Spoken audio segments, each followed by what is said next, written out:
Greetings, programs! Welcome back to The Book Thing, a series where I talk about, well, if I have to tell you, you really haven't been paying attention. So, the first one of these I looked at a sci-fi classic, and I also mentioned that I was reading two books at the moment, and one of them I've just finished. Now, one was David Copperfield, which is probably going to take me a while, but the other is The High Mountains of Portugal, and that's the one I've just finished.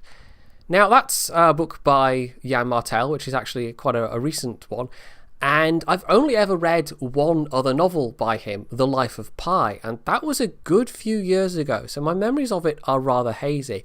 Of course, there's also been a much more recent film adaptation, but I haven't seen that, and honestly, I don't have much of a desire to. If I was going to go back to that story, I'd probably go and reread the novel, and my memories of it are that it was very enjoyable, that it was very good, and it's one of those books where it was partly the story but partly the act of reading it, and that is kind of relevant to what I'm going to say about The High Mountains of Portugal, because a large part of my enjoyment of that came just from reading Mr. Martel's prose. And I mean, I could talk a bit about the plot, and it's a very allegorical book, and honestly I don't think it's as good a book, but it was nice to sit down and read. And if I had to absolutely come up with an analogy for it, it would be that it was like standing in a stream and, watching the water flow by. It was that kind of an experience. And that was probably true for The Life of Pi as well, because a large part of that book is set in a boat floating in the middle of an ocean, and you'd think, how do you write hundreds of pages about a boat in the middle of an ocean when there's not a lot going on? But somehow Yann Martel did it, and did it very well, and made it very readable and enjoyable. And he's done the same thing again, except it's definitely less good of a story. I mean, The Life of Pi was very allegorical itself. I won't say too much about it in case you've never read it, because there is a kind of a way in which I could spoil it, but I won't. But there's no such kind of, not twist exactly, but there's no such turn in the tale with High Mountains. It's an interesting book. It's split into three sections, and you could almost argue that it's three short linked stories rather than a novel in three sections. And I'm not sure which way I would go with that. I mean, there are plenty of other novels that have used that kind of structure. I mean, to use a classic sci-fi example, of course, Isaac Asimov's Foundation is a series of linked short stories. In fact, that, when it first appeared in parts, was as short stories, and then they were kind of bundled together and published as a novel. And they work very well, and they've got this overarching theme, and that's the same with High Mountains. Another example I could use is Cloud Atlas, although that has a rather unusual narrative structure, and honestly a much more interesting narrative structure. And I think honestly that's just, if I had to save one book from a burning house, and my two options were The High Mountains of Portugal and Cloud Atlas. That was a weird, I don't know why I'm going with this particular, but anyway, yes, it would definitely be Cloud Atlas. Why I'd be saving books from a burning house, I don't know. And why those would be the only two books in the house, I also don't know. But anyway. So basically, I mean, it's a book about mortality, death, loss, but also a book about journeys. And there are all these links between the three sections. Although, honestly, the middle one kind of felt almost like an interlude. And it was a very strange interlude. And it's hard to know whether it was meant to be taken at face value. And there's stuff that happens in the third part that makes you think, well, maybe it was, or maybe it wasn't. I don't know. It doesn't really resolve anything. It's not a book about resolutions. It's not a book with an overarching plot or story. It's more a book about themes and an exploration of themes.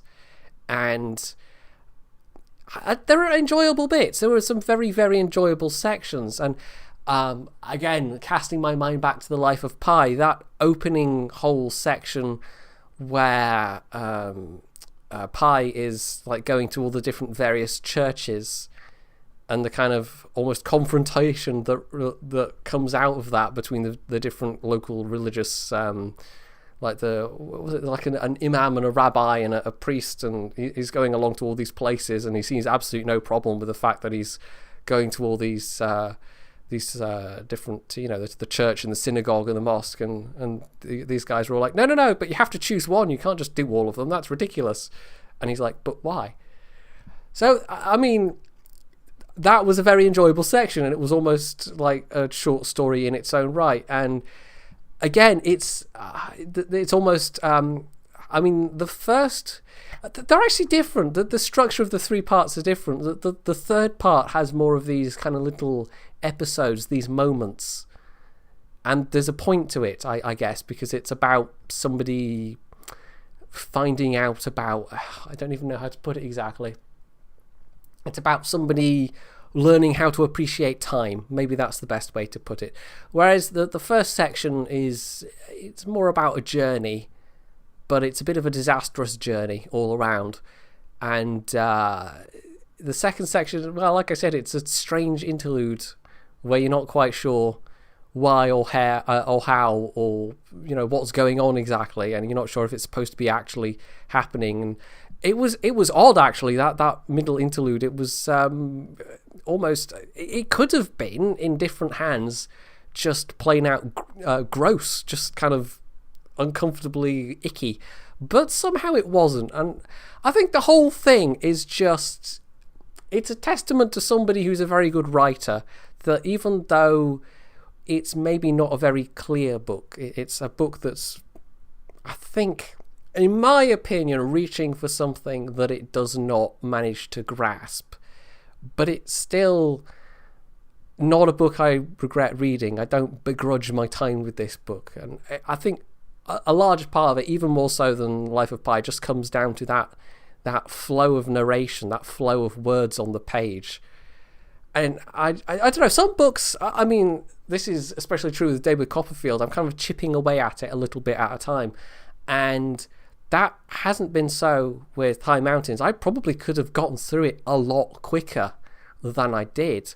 But what I did find myself doing was I'd sit down and think, I'll just read a few pages, and then 45 minutes, an hour later, it's like, oh, where did all the time go? It was that kind of a book.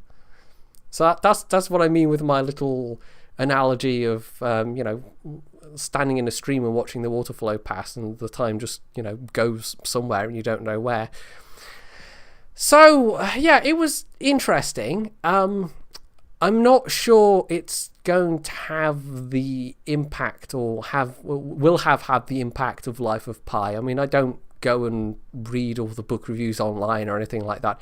When I'm looking at books, generally, if I want something new and different to read, I go to the library, or if I want something familiar to read, I pluck something off the many books on my own shelf. So this was one I got from the library and just saw it and thought, Yann Martel, that looks interesting. Read the blurb, and yeah, that was all right. So next time round, though, however, I think I might go with something that is maybe something I've not read for a while, but something that I have read before. And we'll see what it's like to go back on a retread a journey I've already taken, as it were. But as to whether I would recommend this book, I would give it a hesitant recommendation. If you're looking for something that actually has a strong plot, something that has, a start, a middle, and an end, this is probably not a fantastic book to go with. But if you're looking for something with an interesting flow, an interesting pace, then maybe. And if you're a fan of Yann Martel, then it's probably worth a read anyway. But if you're not a fan, or you've never read any Yann Martel, I'd say just go back and read The Life of Pi. Just do that instead, because it's, I think, the better book, and it's the more complete story. So, there we go, some thoughts on the High Mountains of Portugal. Like I said, I'm not quite sure what I'm going to read next. I'm thinking maybe some Ian M. Banks, but then maybe not. Maybe something else on my shelves will catch my eye. Either way, I will obviously do a video on it when I finish it, and I'll do a video on David Copperfield when I finish that as well, but like I said, that might be a while. So if you've read High Mountains, you can leave your own thoughts on it in the comments section below, or even Life of Pi.